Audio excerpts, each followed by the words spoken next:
Hey guys, today we wanted to make some videos to help you figure out what is going on with your hay bale. Today we're going to cover some of the most common issues that we might be seeing in your hay bales if you're using a John Deere baler.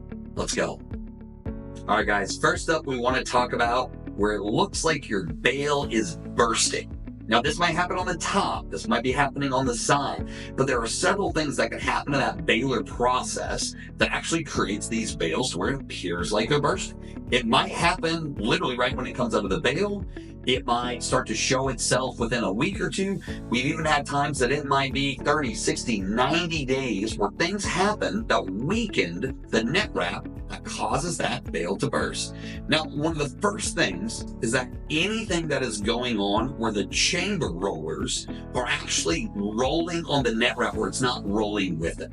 What that's going to do is that's going to weaken the wharf strands that once it gets ejected and it's there on the ground, once again, might happen that day, might be a month, might even be 2 months later. But just the weakening of those wharf strands on the net wrap is going to eventually cause the pressure in that bale through time to begin to burst. Might be on the side, might be on the top.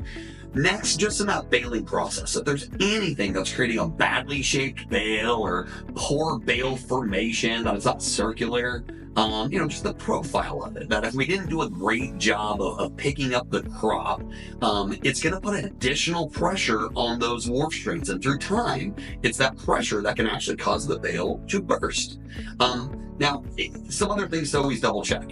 Is there anything going on with your rollers where they're dirty with crop or debris? Make sure to go and double check and that those are clean and not causing any issues of wearing it out, but also to where it could even be cutting or tearing parts of the net wrap, which once again is going to weaken the overall strength through time, that's going to cause that bursted bale.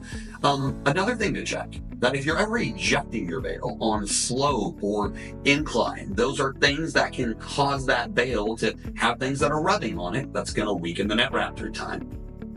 And then the last thing, just to make sure that there's nothing rusty or anything that's like newly painted that is causing additional tension or pressure during that hay bale through that process. And if you double check those things, those are all things that can help make sure you're not having a busted hay bale. Now, the last thing is some misconceptions. If a bale is starting to look like it has the plastic is degrading off, that there was no sun protection. First off, even if you have plastic that has no UV protection in it, it's still going to last 6, 7, 8 months, the same amount of time that a solar degradable twine would. But what's happening is it's not the sun that is causing it to degrade. There's something that happened in the baling process that is actually weakening the wharf strands on the net wrap, that as time has happened, or maybe water is getting in the bale, that expansion is causing it to bust. Once again, if we can double check these things going on in the baler, you're going to have a lot more hay bales that are not busting.